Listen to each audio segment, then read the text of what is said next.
every time I would see some negative comment, my heart always get a bit more shrinked, and you get the little fear in your belly because you don't want to mess up the answer.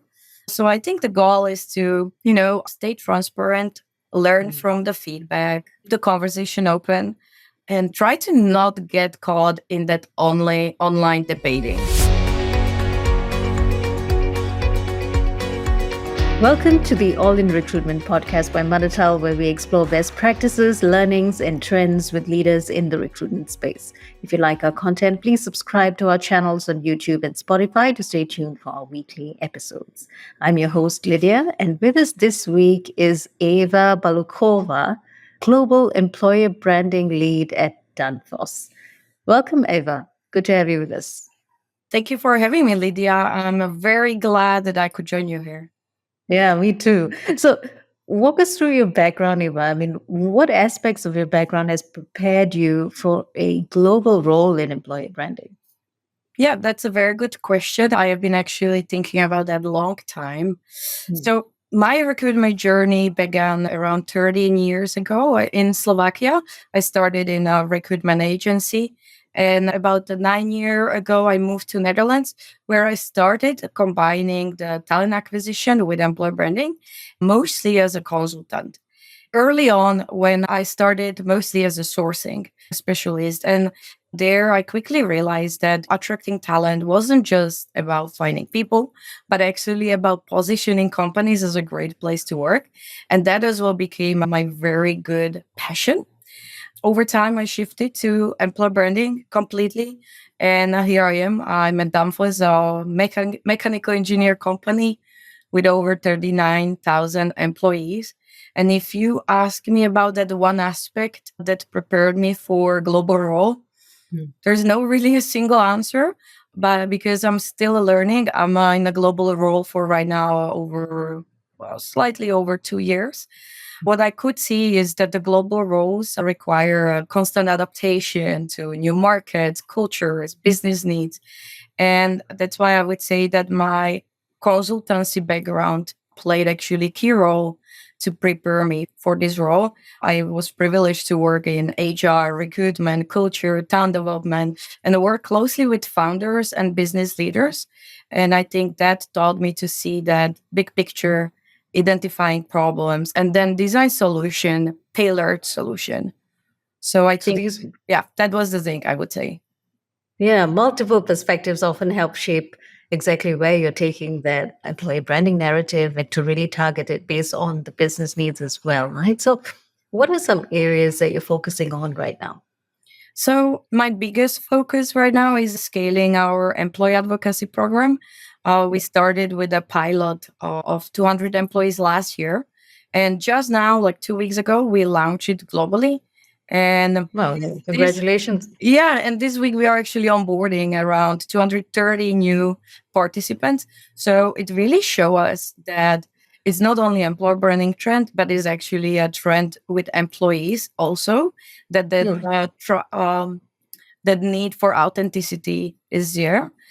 And besides this, of course, my another key priority is to work on our global employer branding strategy framework.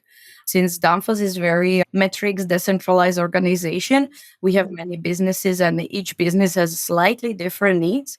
So I'm working on a framework that is clear, adaptable, and practical because often employer branding specialists think very theoretically and businesses are having a problem to touch those strategies. So I'm working right now on the new messaging guidelines, updating employee value proposition, and everything. My main goal is to really make it tangible and concrete. And then, of course, I do a classical core employer branding work where we're improving the candidate journey touch points, strengthening internal branding, and making sure we're aligned with our inclusion wave at the company. So I think these are the top three things. And in terms of, you just mentioned employee advocacy, right, being a very critical component, obviously, of any successful employer branding strategy. So, for those who are looking to begin such an initiative in their companies, what are some ways to begin engaging employees when it comes to promoting the employer brand? Yeah. So I always say that employee advocacy isn't just a critical, but it's literally just that one tactic that is the most important tactic every company should adopt. It's as well as the most cost effective, but with the highest kind of effort. Mm. So if you're looking for short term results, it might not work out. You do have to invest a lot of effort, but then it has super impact. And what I think I would recommend to start with is to first ask yourself a question whether you can invest some money. And it doesn't need a lot of money. You maybe just need to invest at first to have some social media distribution tool. Those are so many on the market. You can find quite cheaper ones. Um, but if you cannot, like we at the Danfoss, we started without any tools, no budget. So how we started and it was success was that we first assess whether we're gonna be inclusive or exclusive. Like, are we gonna pinpoint employees and then ask them to join, or are we Yeah. just gonna ask anybody to volunteer? So we chose inclusive because we wanted to work with anybody who is just slightly interested in personal branding and being on social medias. And then we train them like crazy. We have been training them every month, every week, big sessions. Training in what aspect? Yeah, and that's a very good question. Our goal was to create a content creators. So Hmm. because mostly the problem of people why they are not on social media today is that they are not confident. They think, first of all, they think that they are nobody. They think I'm not interested. Uh, the second problem they have is that they don't know how to write or don't know how to take a pictures. And then third problem is that they don't know how to combine that company, let's say, tone of the language with their personal voice. So they don't know how to find it. So that those are the three topics we have been basically building during the whole year. We did this training boot camp and we teach them really practical things. So how to find that tone of the voice. You give them a little exercises with the different words to identify with. We teach them how to use phone to take pictures. Today we're giving them every week one idea of a story they can say on LinkedIn that are very tangible, very low key. And then we teach them different copywriting techniques, how to start with a hook, what kind of call to action they can use. So and I think this is where many companies fail, is actually giving a training that is very helpful, very useful, instead of just teaching them high level what's the personal branding, etc. So that I would tell everybody to start with, to be very practical with people and and teach on something what actually they really need to be taught. So when you have a global workforce and a workforce that large, and you have chosen a few people to do this, and you're running this training at the same time, what is it like to schedule the time for all this and also be able to bring that whole program together? I mean, what is the medium that you use? How do you roll Yeah. it out? Yeah, so since at Danfoss at the beginning, we didn't have any money for tooling. So we decided that we'll be utilizing a Microsoft environment. So Teams, Viva Engage, SharePoint. And then within Microsoft, you have Planner and all kind of other features. So we decided, since we had first pilot with 200 people of different time zones. So we basically scheduled monthly community meetings. One session was early morning, and then the other session was more afternoon of my time.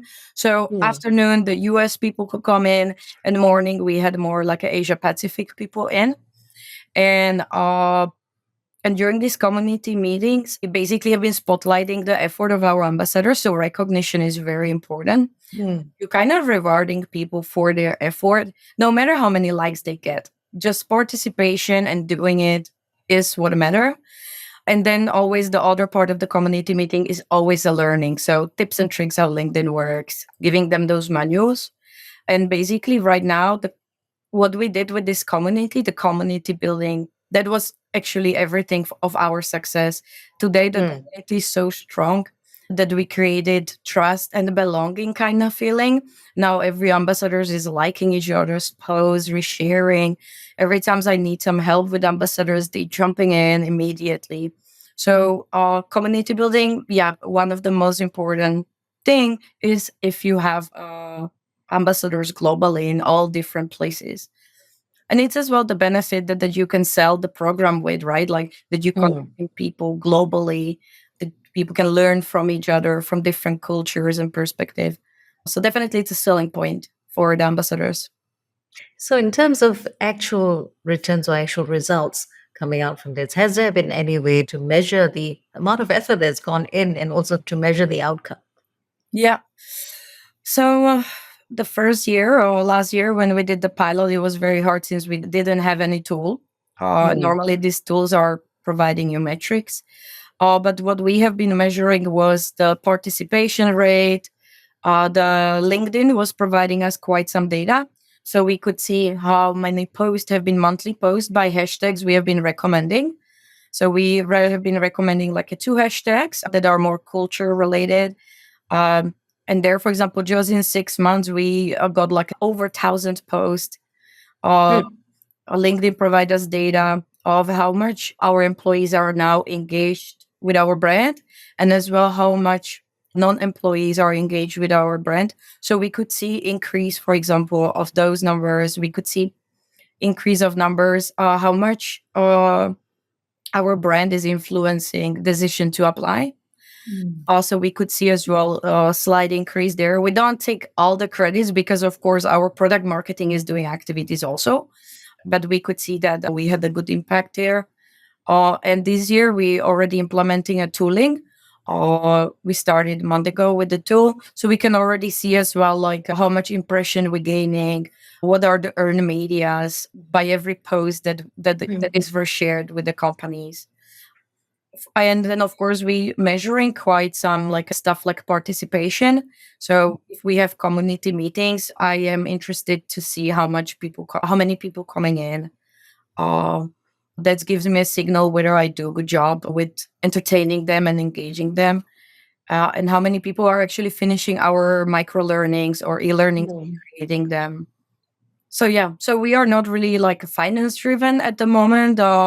For us, like the participation and engagement matter, and it will on it's like a snowball. It maybe doesn't look like the most successful, but eventually it will be always successful.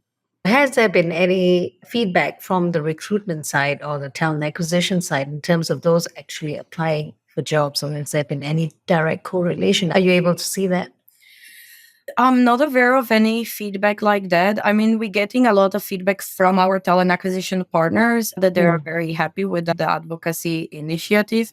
Because within our program, we are giving our recruiters as well different e-learnings or learnings when it comes to being an advocate by themselves. And at least what I hear, they're very happy about, that free employer brand awareness posts that are right now online, that they don't need to just post those classical "we are hiring" posts, but they can share about the roles through employee stories. So I know that they are appreciating it. Whether it already has some recruitment results, we didn't yet measure or cannot really say at the moment. I would So say, good. but that's my assumption. So, in terms of the employee branding team itself, generally speaking, how should employee branding teams collaborate with other departments? So, you've got marketing, product marketing, as you mentioned earlier, then you've got large HR teams, for instance, and even large corporate communications teams, when it comes to creating a cohesive message to go out there. Yeah, good question.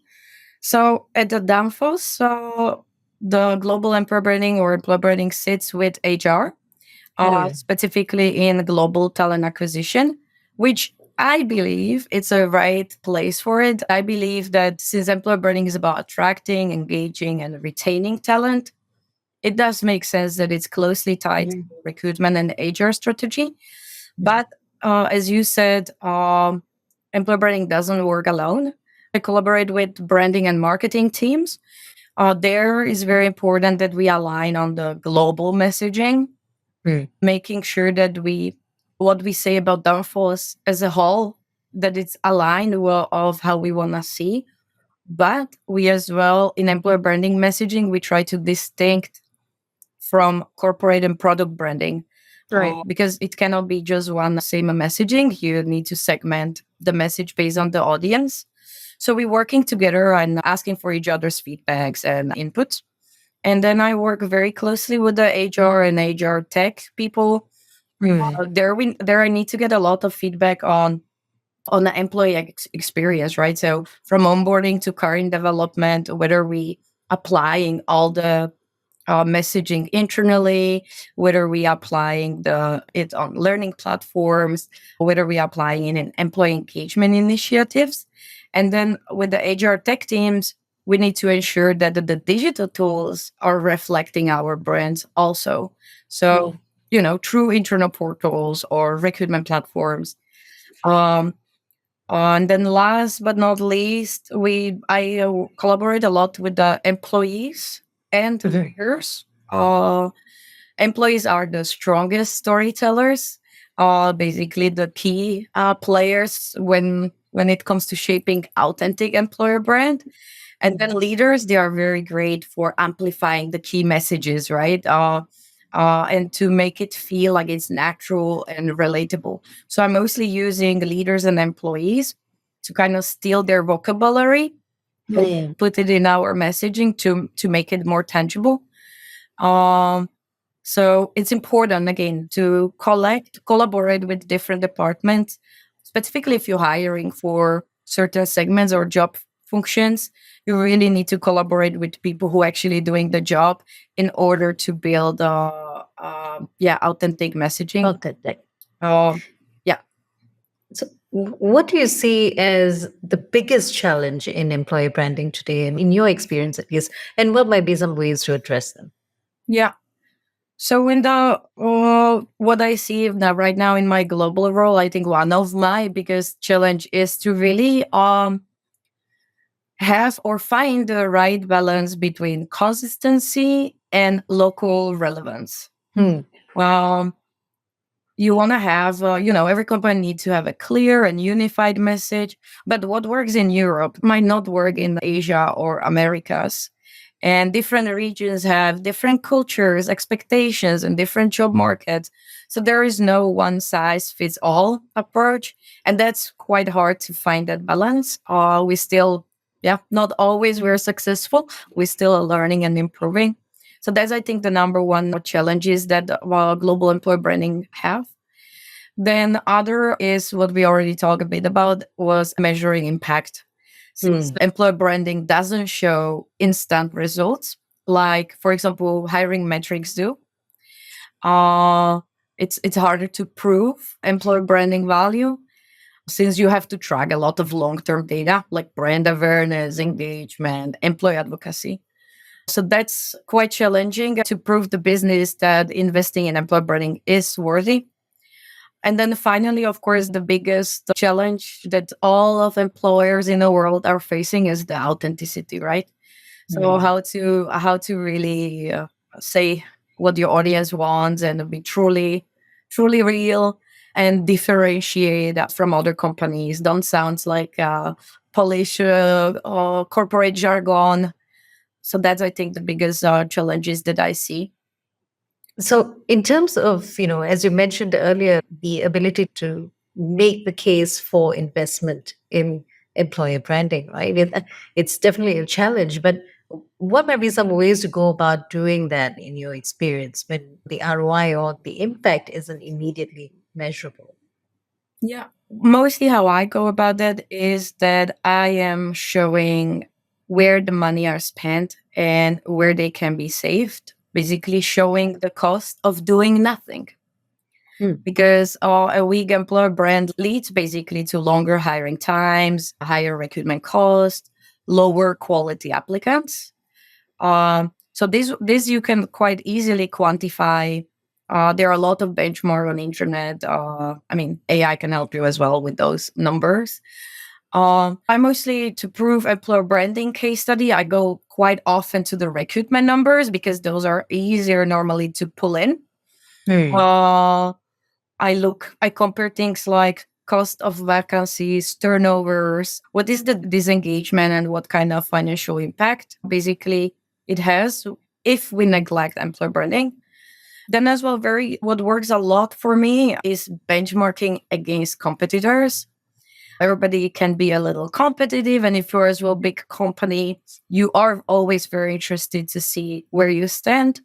So creating these competitor maps, showing them in employer branding how we are similar with our messaging and what it can drive if we just improve something better.